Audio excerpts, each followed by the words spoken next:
going to get to that in just a second, but let me stick with that first part there, because he mentioned that he was at a NATO meeting where he's talking about this continuing on, and we have to keep going on. But everybody knows, even if you ignore the battlefield, that Donald Trump's coming in unequivocally and emphatically saying, as we just showed from yesterday, we're going to find a negotiated settlement. So then why would the NATO and Western countries continue with this fiction as though Joe Biden is going to continue to be president? How does that work? Well, the governments that we're discussing, like Keir Starmer's government or Olaf Scholz's government and Macron's government, are all in the hands of globalists that are committed to the open-ended, relentless war against Russia for all the reasons that we've discussed in the past. Russia presents an obstacle to the globalists that they can't get past. Russia is a national state. It has a culture that rests on the foundation of Orthodox Christianity. You begin to look at these things carefully, and clearly Russia has to be destroyed. Because what have all of these people done? Starmer is trying to destroy his own country. He's trying to accelerate immigration into the country, involving millions of people who are non-Europeans, with the goal of destroying his own population. We've seen this unfold in Ireland. It's unfolding in Germany, in France, to a lesser extent in Spain, and to some extent in Italy. These governments are not going to last. Right now, Meloni can survive. There's no question about that in Italy, because she's diverged sharply from that path. But everybody else in Berlin, Paris, and London, they're scheduled for extinction. They're not going to last, Dan, and they know that. So I wouldn't put too much store in what they are saying, but I think it's another reflection of just how powerful this unelected deep state is, and the fact that it reaches over national borders into countries like Germany, France, and Great Britain. Okay, but let's accept that they think that way, et cetera. But there's still the practical matter, and this is the part that I just don't understand. And maybe you can help illuminate this a little bit. You may want that outcome, but you know that somebody's about to come in that's going to change it diplomatically, and you see on the battlefield it will not go the way you want. So where is the value in having the fiction to go up for another month or so? Well, if you're familiar with Noam Chomsky's Manufactured Consent, and you also are familiar with Leon Trotsky and his activity as a Bolshevik, Trotsky's quip to one of his Bolshevik lieutenants who said, "Comrade, we can't possibly say this. It's not true." And he looked at him and he said, "Comrade, paper will put up with anything you put on it." Well, we've learned that the radio, television, internet, all of these things will put up with whatever you put on it. And sadly, large numbers of people will believe it, particularly if you keep saying it over and over and over again. So, this is going to go on until it is unambiguously clear that everyone's being lied to. Things are not turning out as anticipated, and they will not continue. Now, I think that's already begun a little bit in Germany, although I think the new chancellor, this Christian Democrat, is making stupid statements about Russia. That's not going to go down well with the public, not because they love Russians, but because nobody there is interested in going to war with Russia. I saw a poll today in Poland that suggested 55% of the adult population wants nothing to do with the war against Russia. These things are facts, and at some point, facts are hard to avoid, and they're insurmountable. So I wouldn't pay too much attention to them. In this sense, President Trump is on the right side of history. I just hope that he doesn't have unrealistic expectations of what he can impose. Impose is important on so-called on the Russians or Ukrainians in eastern Ukraine, because I don't think he can do that. Okay, let's look at the other part of what Starmer said there. He was asked, and it was interesting as he was asked about the assassination of the Russian general, is that it apparently caught him off guard. I don't know how it would have. And he was like trying to figure out how he can say something without saying anything. And that's exactly what he said. Well, we'll have to figure that out later. Anyway, back to what I was saying here. But what do you make of this assassination attempt? Because this also fits in the pattern of nobody knows that the war can't be won more than the Ukrainian people behind the scenes and off camera. And yet they're not only have been trying to get this long range weapon systems used by the United States and France and Britain hit targets in Russia. And then this most recent attempt at a provocation to assassinate somebody in Russia. And according to the Wall Street Journal this morning, that's supposed to send a message to Russia. That's supposed to make them quake that nobody is safe, etc. What do you make of the real intent behind this? Well, we have to know a little bit more about General Kirillov, and I did not. And for the last 24 to 36 hours, I've been digging, and several of my sources have finally come forward and explained the rationale behind this assassination. At the start of the special military operation, General Kirillov was adamant that the various biolabs inside Ukraine that we had helped set up and finance be seized as soon as possible. Now, there were a total in Ukraine of 46 biolabs that the Russians eventually found. These biolabs were engaged in developing bioweapons. They were looking at DNA and genetics to try and formulate a weapon that could be used against Russia that would kill only Russians. Now, I don't know how far they got, because if you look at Ukrainian DNA, which is different from Russian DNA, it's not radically different, but there are differences. If you look at that and then you look at Russian DNA, I don't know how they would have managed to avoid killing large numbers of Ukrainians. But then again, given the acute lack of interest in humanity in Washington, it may not have mattered to the people that were behind this. But he was the first to say, we've got to get into those biolabs, find out what they were doing. And I'm only talking about one aspect of the horrific things being done in those laboratories, where they found body parts that had been removed and were going to be resold, and a number of experiments that I don't want to go into. But the point is, there were 46 of them, and ultimately the Russians, once they found out what they hoped was not true, they then destroyed these. They've obviously held on to much of the evidence, and a lot of this evidence leads back on a trail all the way to Washington, D.C., and some key political figures who have a hand in this and have actually invested in it.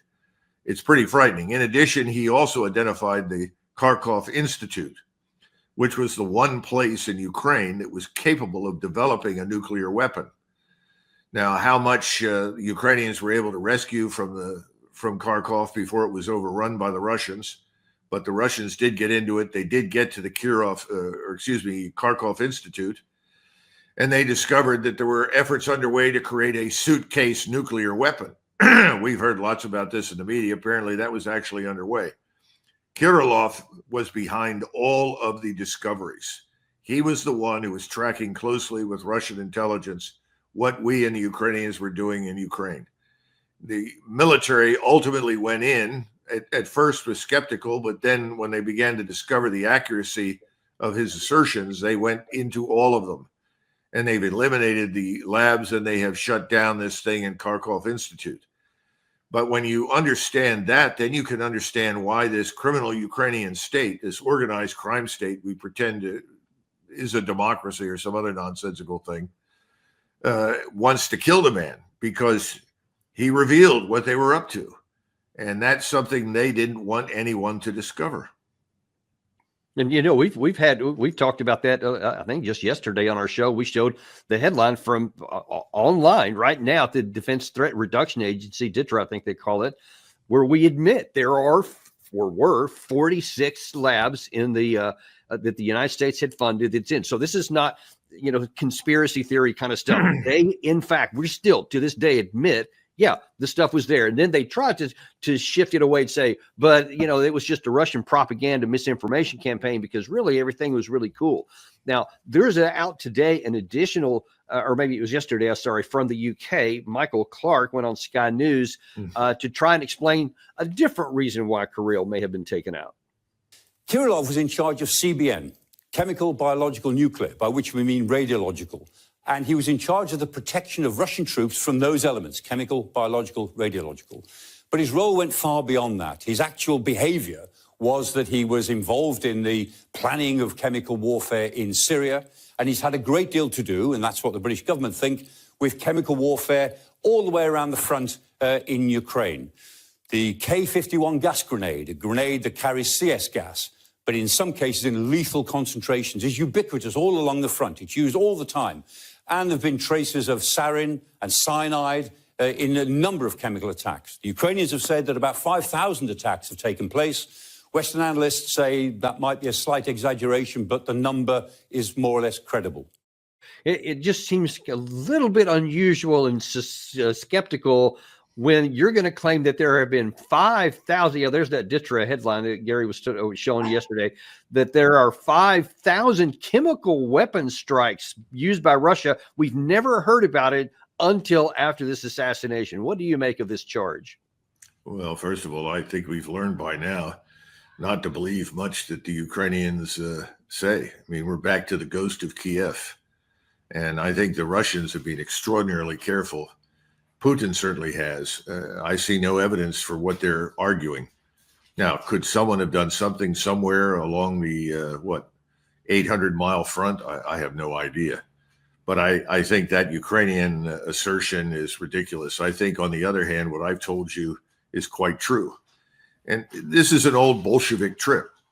If you are doing something that is horrific and heinous, accuse your opponent of doing it and use that as the justification for what you're doing. That's an old Bolshevik approach. It's nothing new in any of that. So I would take this with a grain of salt and go back to the original assertion.